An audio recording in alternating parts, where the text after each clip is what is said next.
Hi guys, तो आज की हमारी वीडियो का टॉपिक जावा की इफ एल स्टेटमेंट के ऊपर होगा। आप ये तो जानते ही होंगे कि जावा जो है वो लॉजिकल कंडीशन और मैथमेटिक्स पर वर्क करती है। एक्चुअली हम जो है वो कंडीशंस में क्या करते हैं कि हम ये जो हमारी कंपैरिजन ऑपरेटर्स हैं इनकी यूज़ करते हुए हम कंडीशंस बनाते हैं अलग अलग, जिसको हम इस्तेमाल करते हैं अपने प्रोग्राम में। तो ये कुछ कंडीशन है जिनमें लेस देन और इक्वल, ग्रेटर देन और इक्वल, इक्वल टू, और उसके अलावा नॉट इक्वल टू। ये जो हमें कंपैरिजन ऑपरेटर्स ये इस्तेमाल करते हुए लॉजिक और कंडीशंस बनाते हैं। इन कंपैरिजन ऑपरेटर्स का इस्तेमाल करते हुए हम कुछ स्टेटमेंट्स बनाते हैं, जैसा कि हमने पीछे लूप में भी देखा था कि हमने इन कंपैरिजन ऑपरेटर्स का इस्तेमाल करते हुए कंडीशंस बनाई थी। तो यही चीज़ इस्तेमाल होती है प्रोग्राम में और इफ एल्स कंडीशन में भी। आप इन्हीं कंडीशन की मदद से मुख्तलिफ एक्शन परफॉर्म करते हैं जावा में। हमारे पास जावा में कुछ इस तरह की कंडीशनल स्टेटमेंट्स होती हैं। सबसे पहले तो हमारे पास इफ स्टेटमेंट है। इफ स्टेटमेंट तब एग्जीक्यूट होती है जब हमारी कंडीशन ट्रू हो, और उसके अलावा जो हमारे पास सेकंड स्टेटमेंट है वो है एल्स स्टेटमेंट। ये स्टेटमेंट तब एग्जीक्यूट होती है जब हमारी कंडीशन फॉल्स हो जाती है इफ।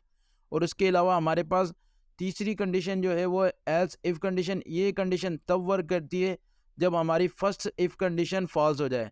और उसके अलावा हमारे पास एक और कंडीशन है जिसे स्विच कंडीशन कहते हैं। इसे हम आने वाली अगली वीडियोस में सीखेंगे। सबसे पहले तो हम एक एग्जांपल की मदद से इफ कंडीशन को समझ लेते हैं। इफ कंडीशन को समझने के लिए सबसे पहले हमने एक इंटीजर बनाया जिसका नाम दे दिया एक्स और उसमें वैल्यू स्टोर करा दी 20। और उसके बाद हमने एक और इंटीजर बनाया जिसका नाम दे दिया वाई और इसमें वैल्यू स्टोर करवा दी 18।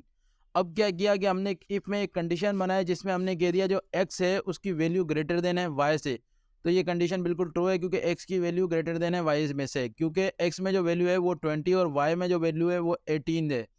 अब जैसे ही हम इस स्टेटमेंट को बना दी, हमने इफ कंडीशन को बनाने इफ स्टेटमेंट को बनाने के बाद जैसे ही कंडीशन को रन किया तो हमने जो अपने इफ कंडीशन के अंदर स्टेटमेंट दी हुई थी system dot out dot print, तो इसमें क्या हमने लिखा था X is greater than Y. और ये हम जैसे इसको प्रिंट कराएंगे इस वैल्यू को तो हमारे पास ये आउटपुट आ जाएगा X is greater than Y, क्योंकि हमारी जो 20 है वो 18 से बड़ा है, हमारी जो एक्स वाली वैल्यू है वो वाई वाली वैल्यू से बड़ी है।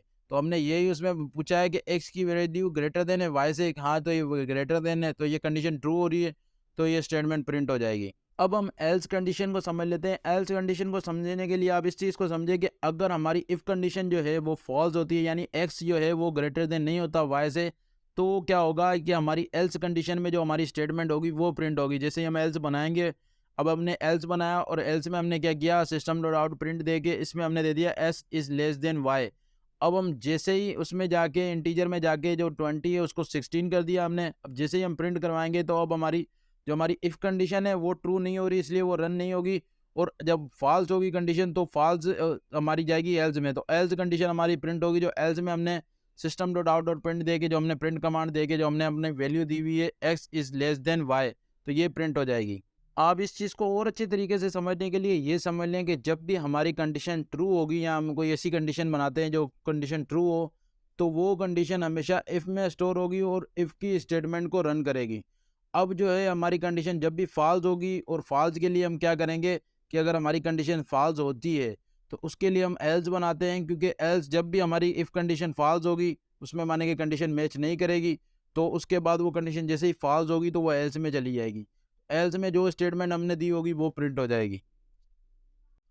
अब हम एक नज़र एल्स इफ स्टेटमेंट पर भी डाल लेते हैं। एल्स इफ स्टेटमेंट को समझने के लिए आप इस चीज़ को समझे कि हमने एक इंटीजर बनाया टाइम नाम से, इसमें स्टोर करवा दिया 17। अब क्या है कि फर्स्ट हमने इफ़ कंडीशन ली और उसमें मैंने बता दिया कि टाइम जो है वो लेस देन हो 10 से, तो हमारी ये कंडीशन ट्रू होगी, तो हमारी ये स्टेटमेंट रन होगी गुड मॉर्निंग। उसके बाद सेकंड जो है वो मैंने क्या किया हुआ है एल्स इफ़ कंडीशन। अब आप इस चीज़ को समझे कि कब जब भी हमारी फर्स्ट इफ़ कंडीशन फॉल्स होगी तो उसके बाद अगर हम दोबारा इफ़ ही खाली बना देंगे तो दूसरी ट्रू के साथ एल्स भी प्रिंट हो जाएगा। इस चीज़ से बचने के लिए हमारे पास जो कंडीशन होती है वो होती है एल्स इफ़ कंडीशन। ये इसी चीज़ के लिए इस्तेमाल होती है। अगर आप चाहते हो कि आप 2-3 इफ़ कंडीशन चाहते हो कि अगर एक ट्रू ना हो तो दूसरी ट्रू, तो उसकी स्टेटमेंट प्रिंट हो जाए, और आप चाहते हो कि एक ही स्टेटमेंट प्रिंट हो। अगर आप ऐसा करते हैं कि आप इफ़ और दोबारा इफ़ बनाते हैं तो इससे प्रॉब्लम क्या आएगी कि आपने जो इफ कंडीशन जो ऊपर वाली ट्रू नहीं हो रही होगी तो उसका जो है वो एल्स नीचे जो हमने एल्स दिया होगा यानी डिफ़ॉल्ट वैल्यू वो साथ में लाजमी प्रिंट होगी, क्योंकि हमारी एक ट्रू नहीं हो रही। तो इस चीज़ से बचने के लिए बनाते हैं एल्स इफ कंडीशन स्टेटमेंट।